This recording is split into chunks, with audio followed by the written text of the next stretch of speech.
Alrighty, well, good morning, guys. Hope you guys had a lot of fun yesterday and an exciting day. A lot of vendors here and everything. So for this session this morning, we're going to be talking about QBRs. Some of you have probably heard me talk about it before, and I hope you guys take something out of it here. So to explain who I am. So I do own an MSP like the rest of you guys as well. With a 14-year-old MSP out of Atlanta, Georgia. We have 7 locations up and down the East Coast. $10 million in revenue ending of 2022, but also I wear multiple hats. I'm the vice president of client coaches at TMT, so I'm over all the coaching programs for TMT. And also, on top of that, I don't have nothing else to do. Visibility, which is a booth out there, is my company as well. So I have nothing going on, no life besides work. So what are we going to cover today? We're going to cover QBRs, TBRs, what they are, how to get clients to agree to meet with you. Because some of you guys might be scared of a client saying, hey, I don't want to meet, or I'm scared to meet with a client because they're a pain in the ass. We all have those clients, right? So we're going to talk a little bit about that. We're going to talk about how to prep and deliver the message when you're doing the QBRs. When the tools that you're going to use to conduct the QBRs and everything. And I'll tell you, the tools that I use does not mean it's golden. It means just what I use in my MSP. And if you guys have any questions, I also have 2 of my account managers for Vector Choice in the back here, Rebecca and Caroline, and they can, if you guys want to ask them how they do it, they're non-technical people doing QBRs for me, okay? It does not take a technical person to do QBRs. Caroline will sometimes claim that she's technical, but she's not. She's good to being full of it. So what is a QBR? So pretty much it's a quarterly meeting. And I know last night Robin talked about making sure if you're going to do and say in your contract, your marketing QBR, the word QBR, you better make sure you're doing them quarterly. Or yes, the lawsuit I was telling her about that, and so that was a lawsuit that the company got compromised. The attorney says, "Oh, Mr. IT company, you were not doing QBR, so you were in violation of your contract. So now we're going to sue you because that's why we got ransomware." Now we all know technical people. Just because we do QBRs doesn't mean they're not going to get ransomware or they're going to get it. But attorneys can make anything up. So the names. I'm going to use QBR for the purpose of the presentation and everything, but SBRs, TBRs, CIO meetings, executive IT technology meetings, there are all kinds of names. It doesn't matter what you call it. All your marketing, your contracts, your verbiage, keep it the same. Now, we went from QBRs, and then over the years, we went to TBRs, and for the past 3 years, we've done SBRs. And the reason why we do that is, one, I don't want to meet with every client quarterly. And I'll talk about sizes and what type of clients you should meet with. And then TBRs, technology. People don't like talking about technology that much, especially your clients.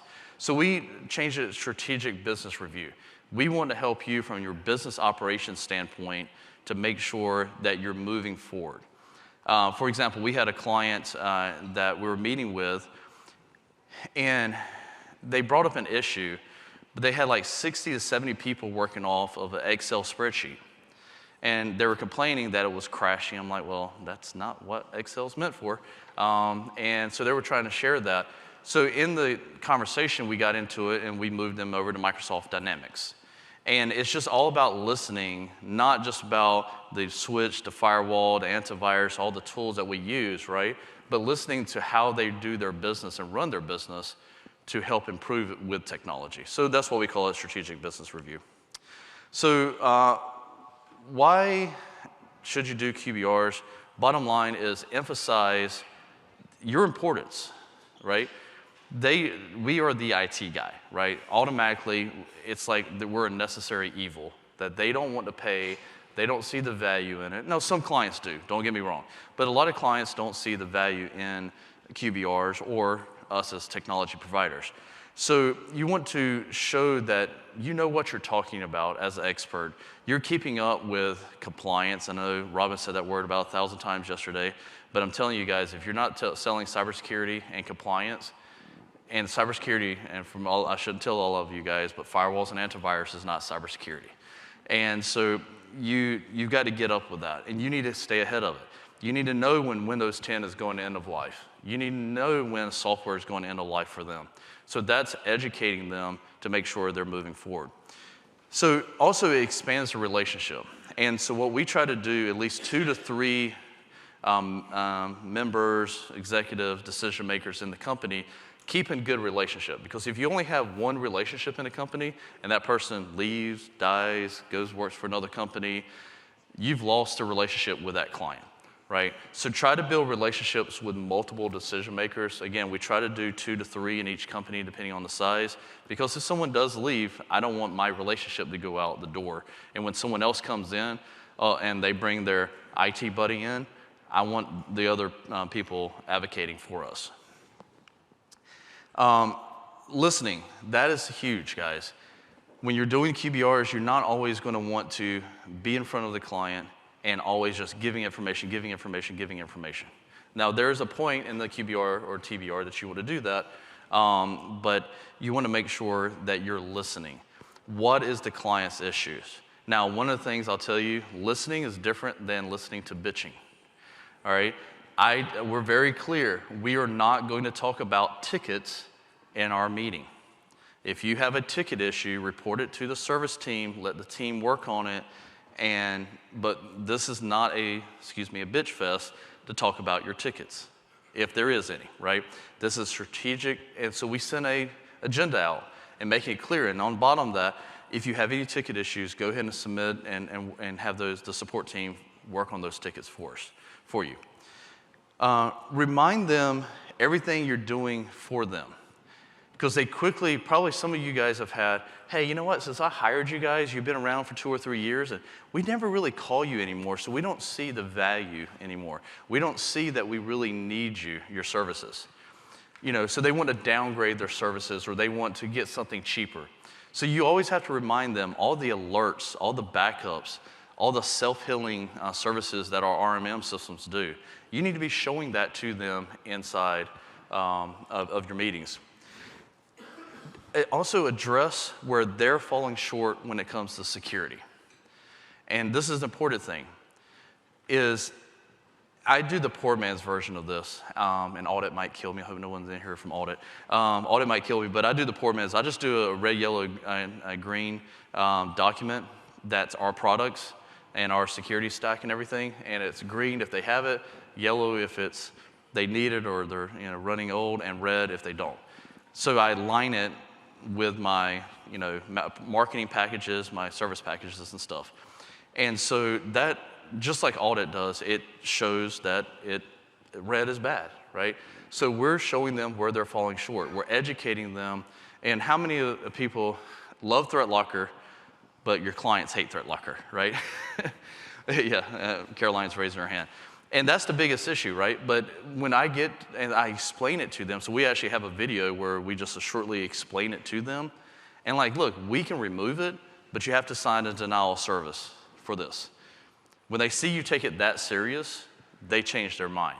Because I had a client just about 2 weeks ago call me, and there's very few clients that call me anymore, and he's like, this ThreatLocker thing is killing me, and he's been on there for 2 years for him. And I was like, look, I said, this is what it does. This is protecting you. These are the things it does. Non-technical, very high level. I said, but hey, I'll remove it. Not a problem, but you got to sign a denial of service.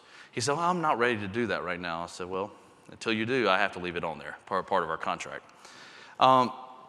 Sell additional things that they need per their budget or what they need lining up. Meaning, if you know that, and at the beginning of a relationship, we set the standard of how long are you going to keep laptops?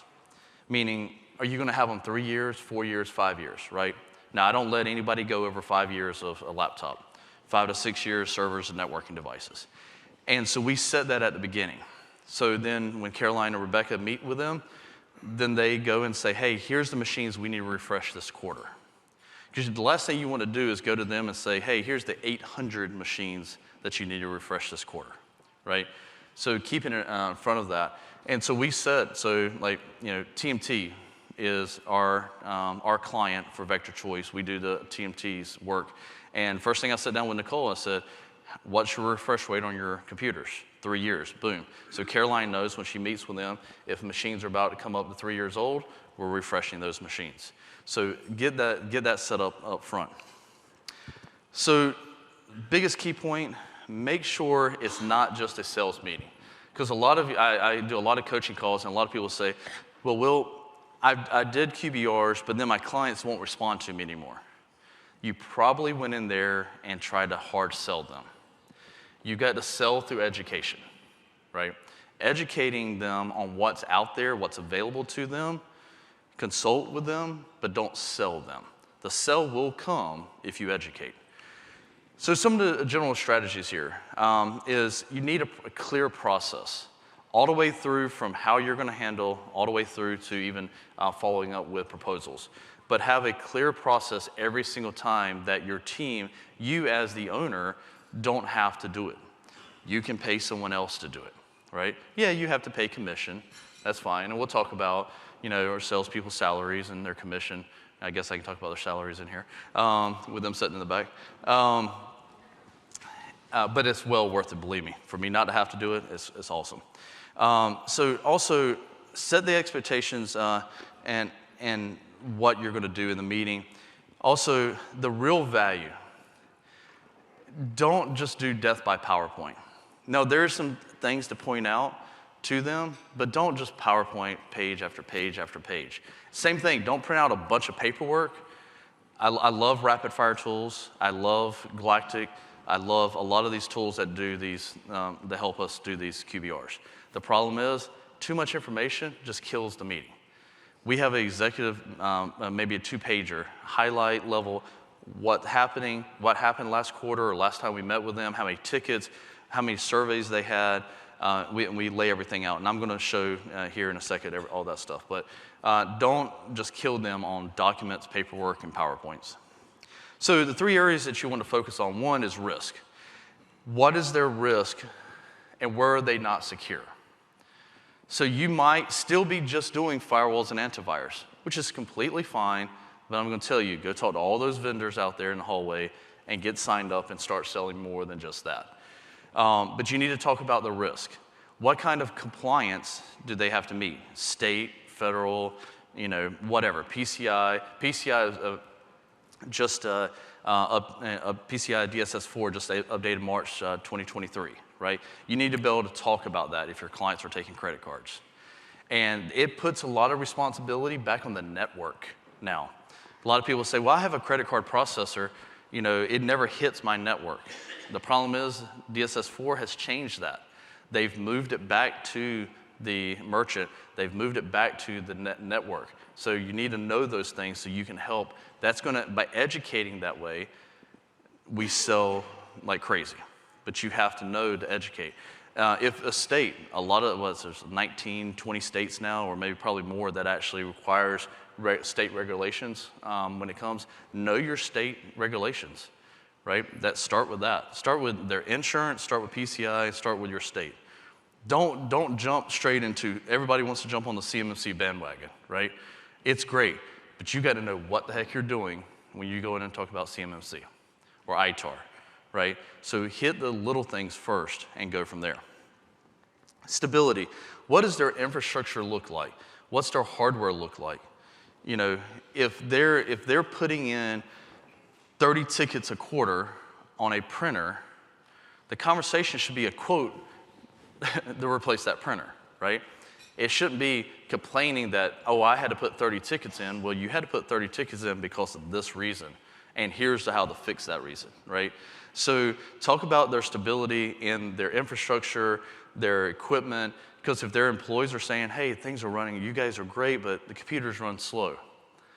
Our standard today is i7 processor with 32 gigs of RAM. That's where we start at.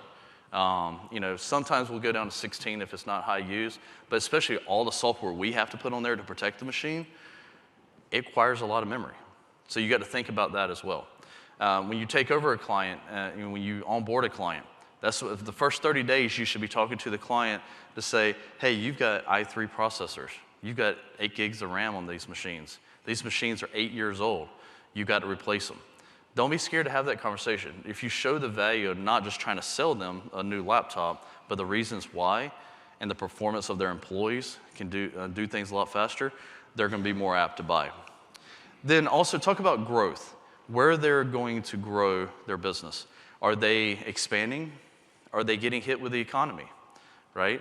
I've got some clients are crazy growing right now, but then I have a few clients that are getting hit with whatever's going on in the world, right? I'm not even going to call the name of what it is right now, but so make sure you understand their business. Make sure you shouldn't be surprised if they're selling their company, if they are moving their office. You shouldn't be surprised of those things.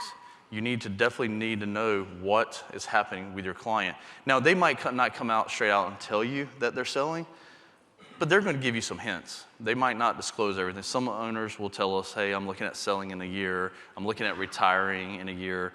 That's fine. But others might. But there's clues. There's definitely clues.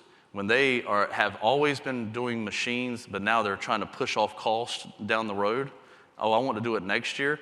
There's some clues there that what they're getting ready to make a shift in their business.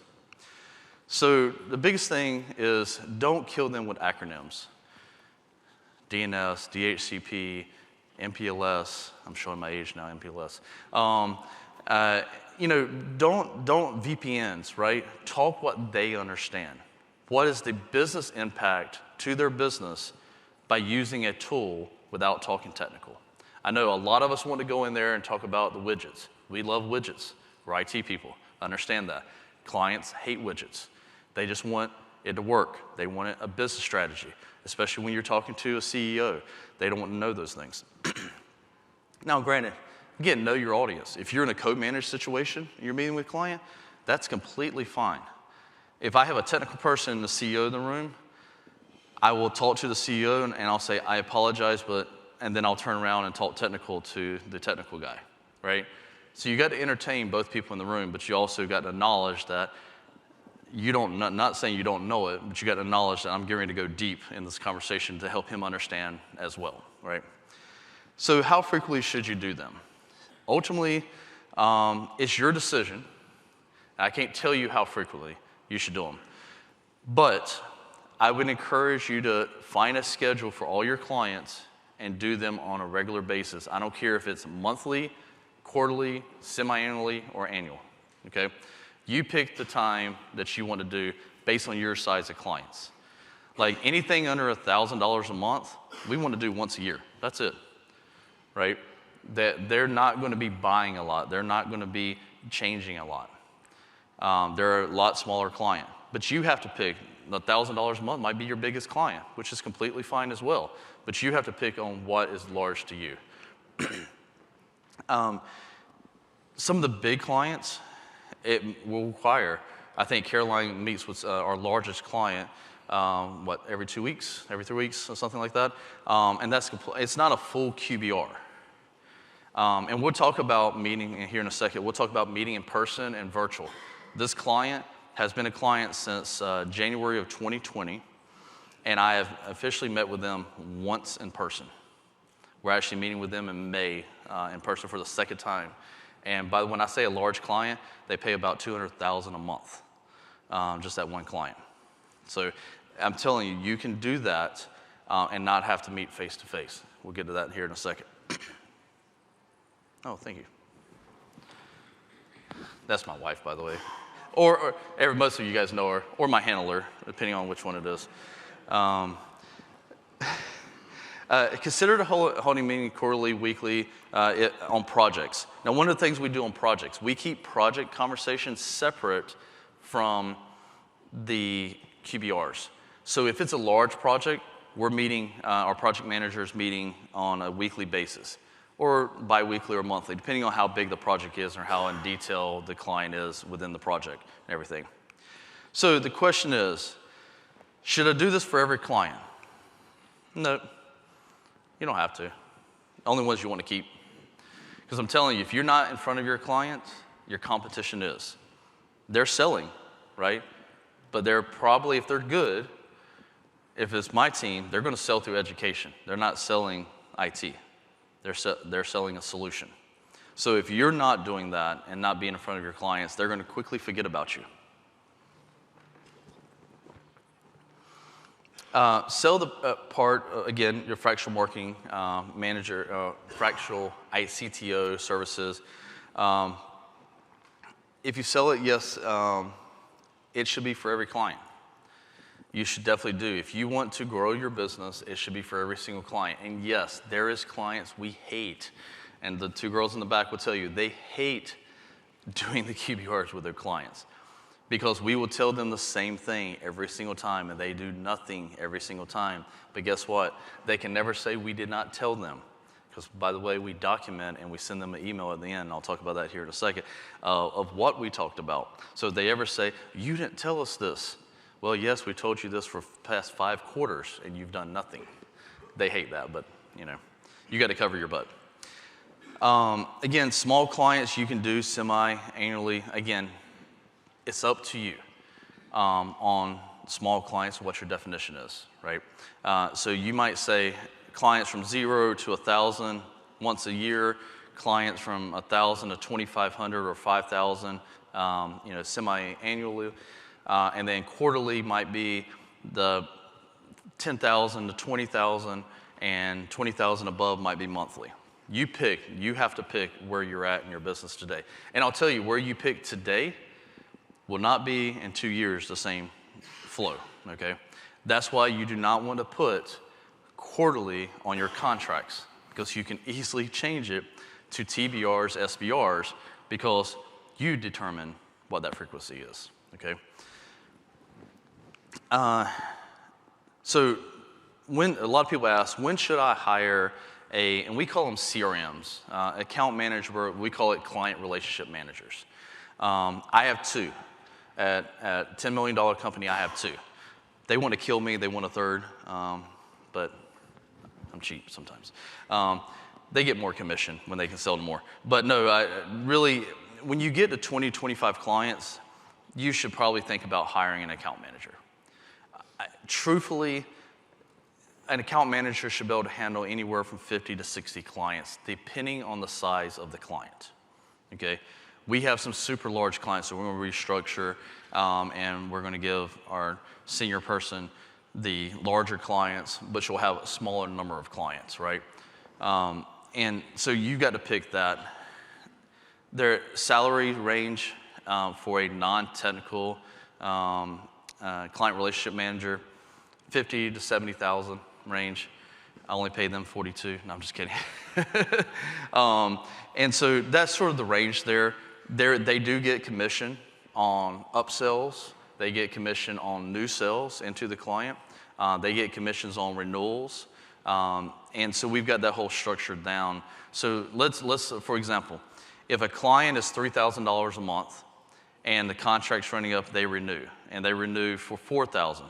They do not get the $3,000 that we were already getting. I've already paid for that, right? So they get the increase difference, right? The whole idea, and I got a session coming up, I think tomorrow, about packaging and pricing. And I talk really in depth about how to do your hard and soft cost in the second part of the session. And that's where you should be able to increase your price every single time when you meet with those clients for the renewals. That price should go up. So, do you have to go on site? Caroline, just real quick, I'll put you on the spot. How many times, you've been here, what, year and a half, 2 years? 2 years? How many times have you been on site to a client? Twice. Twice in 2 years to all the clients she manages my biggest clients. Twice. You do not have to go on site. The one good thing that came out of COVID was people accept virtual. A lot better these days. So you don't have to. Now you can show up like the alligator here and try to get in if you need to, but that's fine. So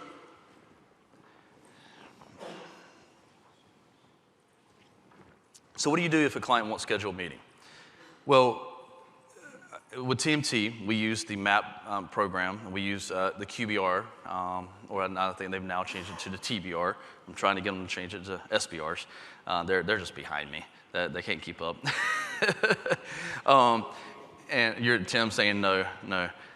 And so we use that. Now we have to do it on steroids because they're the general one that you have, but that's starting somewhere, right? Throw them in there. We do tracks. We have to, because we have 7 locations, we have to lay it out a little different. Plus we got 2 people doing it. So it's a little different than what the standard is. But we use the MAP program. It sends it out automatically to the customer to schedule. We use Appointment Core where they can easily just schedule the meeting. And then if they don't, it pops up on the account manager's screen. They call. And they will call and email. And then if they don't, we miss it. But we've attempted, right, to meet with you. Now, we try to only go one time. And pretty much if someone's not willing to do a TBR with you or a QBR, there's problems. You need to worry. Because it could be either 1, they're about to leave you. 2, they're not happy. And they're just not wanting to talk to you about it. Or 3, they've already left you, and you just don't know it yet. Now, the 4th reason they won't is because they'll say, everything's great, I don't need anything at the time. That's acceptable. Most of the time, they're going to reply back to that. But when they're not replying to you, worry. Worry. Now, if they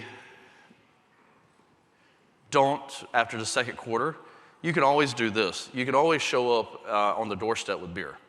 No, don't show up with beer. No, we will take and do a campaign where we'll actually send a gift to them. We'll show up with a gift, a little goodie bag, or you can do pizza, donuts, whatever you want, right? But just really a stop by. You're not asking permission to stop by. You're just stopping by. And hey, just wanted to touch base with you guys and give you guys lunch or breakfast or whatever you want to give them. And I think we just did some clients. We did cookies. A place in Atlanta has some awesome cookies, so we delivered cookies. Caroline had great response from that, right? It was a company I purchased in September in Atlanta, and the clients were very hesitant to actually meet with us. So we just had her do that. Now they're like, oh my God, it's so great. I love you guys. And they're actually now engaging with us. So it helps get a little bit of engagement there. So how to get the CEO to attend? That is hard. And I'll tell you, by meeting with the client, by the receptionist, the practice administrator, the office manager, if you don't have the CEO engaged, you don't have attention to that client, right? And I know, and this is why you don't want it technical. Because the office manager, all she's going to do, or he or she's going to do, is take the quotes or anything that you tell her, and she's going to go back or not and tell the CEO. She's not going to explain it the way you do it. She's not going to educate the way that you do. So get the CEO in the room.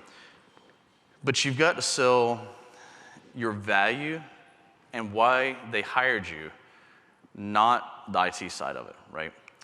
You also got to stay away from geek speak. We talked about acronyms and stuff like that, but stay away from that. What is the business strategies? It's going to help grow their business. What does a C-level want to know? And even if you don't know, go to your clients and sit down with the CEO, take them to lunch, and say, hey, what do you want to know about your technology? If you're not sure how to approach it, ask them what they want to know. And craft it. Sometimes you might have to craft it in each situation, to craft it that way. Again, don't make it a sales pitch. Educate through selling. Make it interesting to the CEO. They like charts, right? They like facts. They like statistics. They like charts.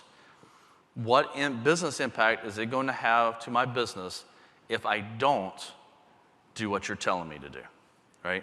Again, educate, educate, educate. The sale will come. Keep it brief. Everything that we do is about 45 to 60 minutes. I bought a company in Philly beginning of last year, and the owner said, hey, this meeting that we're about to have, this client loves to talk, and usually the meeting's about 2.5 to 3 hours. I said, no, it won't be. And we got there, we had our layout, and we went through the meeting. I was done in 59 minutes. He's like, how in the world did you do that? You've got to control the meeting. Do not let the client control the meeting. You control the meeting. Because as soon as the client takes the reign, you're done, right? So you control the meeting, you control it with a clear agenda and getting back on track. So if someone says, well, this printer down the hallway, there's a ticket open right now for it. Okay, great, the tech team will take care of it. I'll follow up. So write it down, move on. Don't address it. Don't try to troubleshoot issues in the meeting. It is a business meeting. So don't stop and say, well, it probably is this, and I heard about this ticket, and it's probably the toner or the drivers. None of that. Just leave it out. Just say, yep, I'll note it, and I'll talk to the team. Or even if you're the team, just say, hey, note it, I'll take a look at it before I leave, if you have time. Or note it, I'll create a ticket for it, right? But do not address the technical aspects of it. That's where the meeting will go wrong. So the best way to schedule a meeting. So what we do is we take the key contacts of each, for the managed client. We'll pull it out of our PSA. We're not perfect, the client's not perfect. How many times you got clients that let go of employees and not tell you? How many times your techs screw up and don't actually disable the contact in the PSA? Love my techs, but that happens. And so you want to check that. So we check it, we clean it up, the CRM cleans it up as much as they can. They'll send it to the client and say, hey, look through this and make sure we have all the contacts, who you hired, if you haven't told us. And we know the clients that don't tell us, right? And so can you update this for us? The reporting structure is different, right? So we can get that and clean data back into the PSA. Have a repeatable process when it comes to automating the system. Like I said, MAP can do that for you guys. The appointment scheduling tool. How many of you guys have emailed me and said, Will, I'd like to get on your schedule? What my response back is, hey, my calendar link's in my signature. Just find a time that works for you. I literally got it as copy and paste.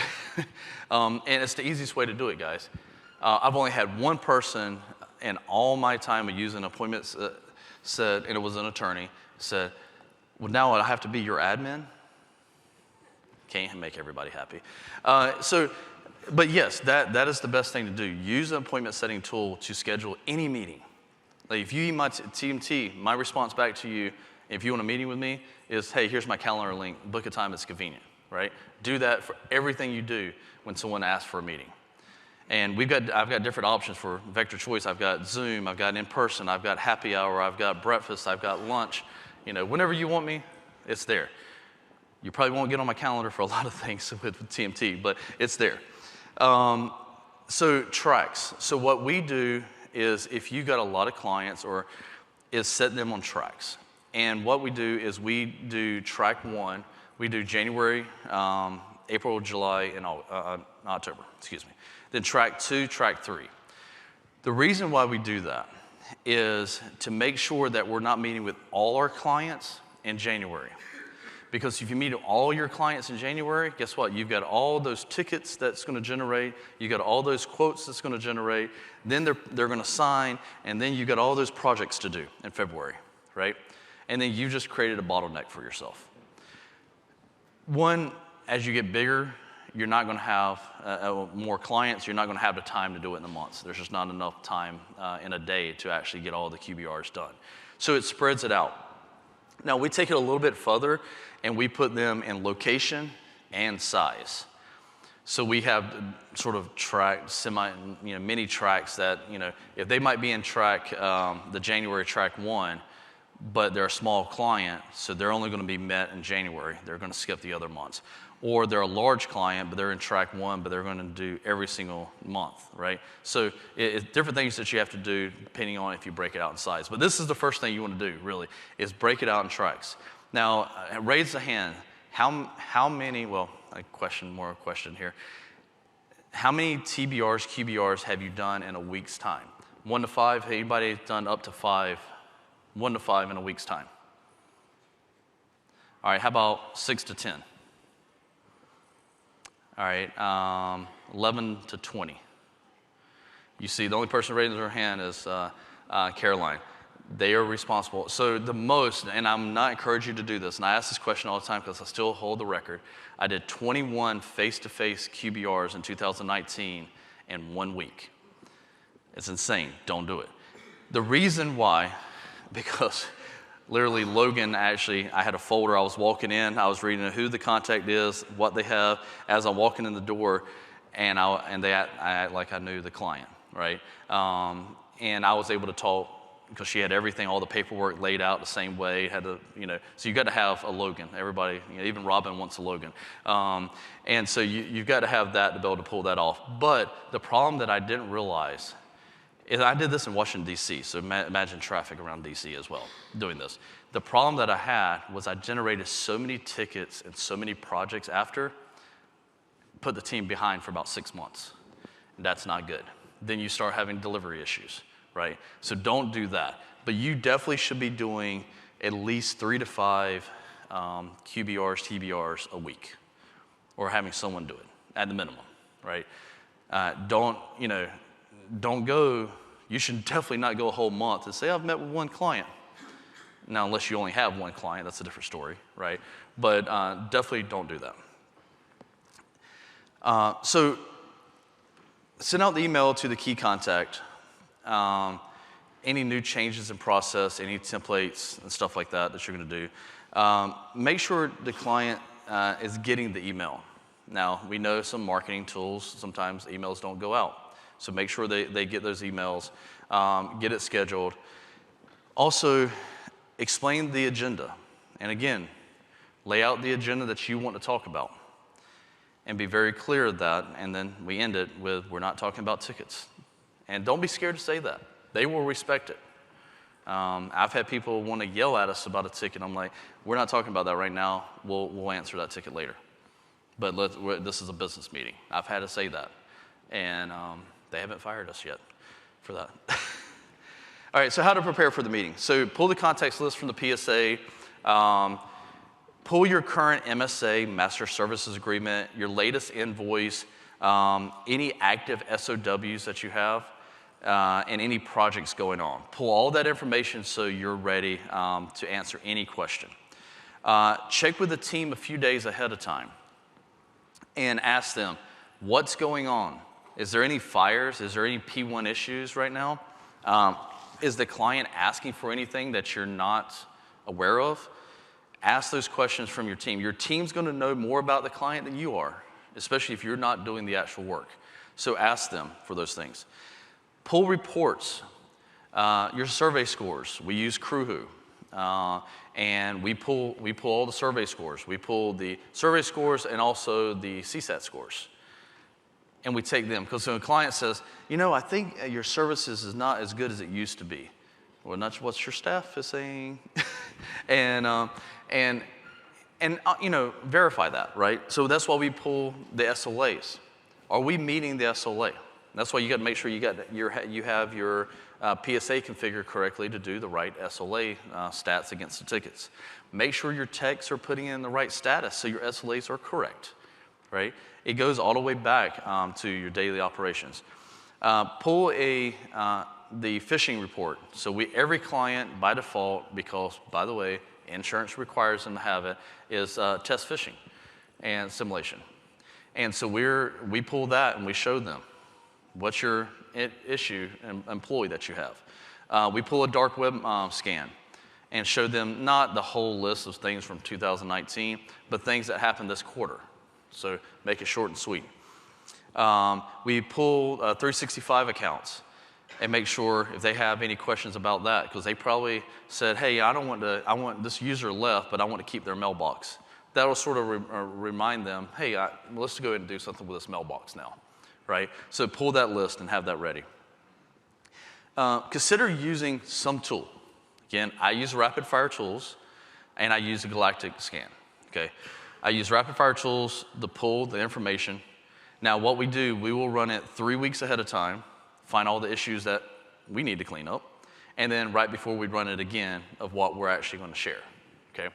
Because the thing is, if you're not doing this for your clients, your competition is. Your competition is using rapid fire tools. Your competition is using galactic advisors. And there's others, but that's just two I use, to sell against you. So you might as well run it so you can show it to the client before your competition comes in here and does, okay? Because some of the things is your fault. Some of the things the client won't spend money on. But if you're making that clear, So when someone else does it, oh, I already know that, right? That's what you want your clients to say to your competition if they try to come in to beat you out. General health score. Make sure, we do a monthly executive summary report every month. Pull that and have a copy, the latest copy of that there as well. Prepare any SOW or proposals that you're going to talk about. Now, you might not pass it across the table, but they're ready. If someone has 3 laptops that needs to be refreshed, go and have that proposal, because they're going to buy it, because you agreed when you started the client that every 3 years we're going to replace machines. Unless they're having financial issues, they might say, hey, I need to push that off until next quarter. Not a problem. You just trashed a proposal, right? But you go and have them have it ready for them. Now, I would not encourage you to have a new managed services package proposal there. You need to talk about what they need through all the issues and stuff like that, and then come back with that. Discuss any agreement or any changes that you need to make. If you need to update your MSA, your Master Services Agreement, discuss that and have that ready. So what tools do you need? And I'm going to have to speed up because the team is telling me I'm running behind here. But what tools do you need? So before, I didn't realize ScalePad bought Lifecycle before I made this PowerPoint, but they did. So if you see ScalePad out there, Lifecycle is now part of ScalePad. We use Lifecycle Insight. I left ScalePad to go to Lifecycle, and it's just my luck. Not that I didn't like ScalePad, it was just, it was all included. And so that is what we use to generate the warranty. I don't care about the warranty as much, and that's why you guys, if a machine, we tell our clients, buy a machine, buy a 3-year warranty. After that, I don't care about the warranty. It's cheaper just to go buy another machine. It's not about that. It's about being able to show them the date of the purchase. And then when you lock in that 3-year or 4-year refresh rate, that's a clear indicator, right? So it's about when they purchased it, not necessarily a warranty. I talked about rapid fire tools and galactic visors there. Dark web scan, we use ID Agent. I know there's others out there, but that's what we use. Overall system reports. Now, we use Lifecycle, but there is IT process by True Methods. There is managed services platform. There's different ones. Pick your poison or pick whichever one you want to use. Some of these integrate tools. Captain's Chair, I love the interface, but it doesn't integrate with the tools that we use. So that's why we didn't use them. And sorry, I'm talking about that without looking at the right screen there. Dark web scan, ID Agent, and then also Audit for IT for sales presentations. Again, good tool.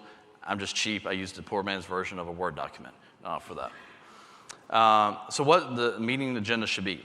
3 to 5 minutes is catch up.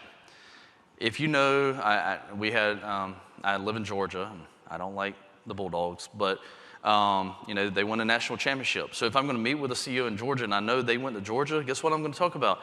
The national championship. Even though I hate it, I'm going to talk about it, right? It's the best thing in the world. Talk about what their interests are the first 3 to 5 minutes. If they told you they're going to Hawaii on vacation with the family last time you met, how was that trip to Hawaii, right? That's building that rapport. Start letting them talk about things that they're not unhappy about. And go and get that out of the way, because that's going to help you set the tone of the rest of the meeting. And hopefully they're not happy with you. But if they are, go and take it on the chin and move forward. But again, don't get in tickets, overall unhappiness. Because what that does, if you have all the other documentations ready, it sets you up pretty to say, well, you brought up that our response times are slower. Well, here's our SLA report. You said that your end users are not happy with us. Well, here's all your surveys that you've done. Or here's no surveys that you've done and you're not giving us feedback, so how do we know you're not happy, right? So fill out surveys. I don't care if you give me a bad survey, at least I know how my tech's doing or how we're doing. Acknowledge any service failures and how you fix them and what you've done about it. What's new at your company? New team members, people that you've added that's going to benefit them. Any awards that you've got. So if you apply for MSP 501 or you got on the Inc. 5000 or you wrote a new book and you're a co-author, talk about those things, right? Resell them on why they picked you in the first place. Because by doing that, them saying, well, I don't think I need you anymore because I don't never have to call you. Now you're reselling them while they bought from you in the first place. Discuss their business goals, their bottlenecks, and their current year. Are they moving? Are they selling? Are they going to do a massive hire because you got to ramp up for it? What are they doing? Update them on projects that you got going on. So if there's current projects. And then sort of the life cycle review reports that you pull during the presentation period. And again, you don't have to cover all of them, but highlight, hey, here's your survey scores. But if anything they pointed out of the issues, you really want to focus more on that. So the meeting agenda, alignment, and again, I ran over, so I'm going to see there's my sign right there. Alignment, truly enriching. Talk about any of the projects and any fulfillment issues and stuff that you have. Recommendations, what should they be doing? What should they actually improve on? Educate them on that. Go over your proposals and SOWs. If you have them prepared, go over those and everything. And then legal, yes, the ugly word legal. Make sure they have a MSA in place. Make sure their contracts are up to date. Or talk about, hey, your contract's expiring in 3 months, so I'm going to go and get you over a managed services 2023 packaging and pricing based on your requirements that we talked about to get you compliant. Customer service, ask where, and I always encourage my team to ask this. If you were the CEO of Vector Choice, what is one thing that you would do different? Because if you just ask blankly, how can we do better? They're going to complain, maybe, or say, no, everything's great. But if you're the CEO of Vector Choice or your MSP, what is one thing you would change, right? Write those down and take those to heart and change it if you can, right? Closing, agree on the next steps. And the next steps should be a follow-up email and getting the proposals to them in a timely fashion. Additional ways to meet, so I'm going to throw these up here real fast. You guys can take a screenshot of it from time's sake. Just more of a recap here. Biggest thing is do what you say. If you're going to say, hey, I'm going to follow up with the email today, so a few things we do. We follow up with the email after a recap. We take that recap, we put into our PSA or put it wherever you want, but put it in the same location every time. We send them a thank you card. Handwritten thank you card, thanks for meeting with us, right? And then we have all proposals to them within a week, unless it's something bigger that we've got to work on, but we're communicating with them, letting them know where it's going to be and when we're going to get it to them. I hear people, I meet with MSPs and they say, I talked to a client 6 months ago and I need to get them a quote for a server, but I haven't had time to do it. You haven't had time to make money? Come on, guys. We're bad. I mean, IT guys, we're bad about following up. And if you're bad about following up, hire someone to do so. Again, do what you say. So that's it for this. I appreciate you guys being here and look forward to seeing you guys the rest of the sessions. Thank you.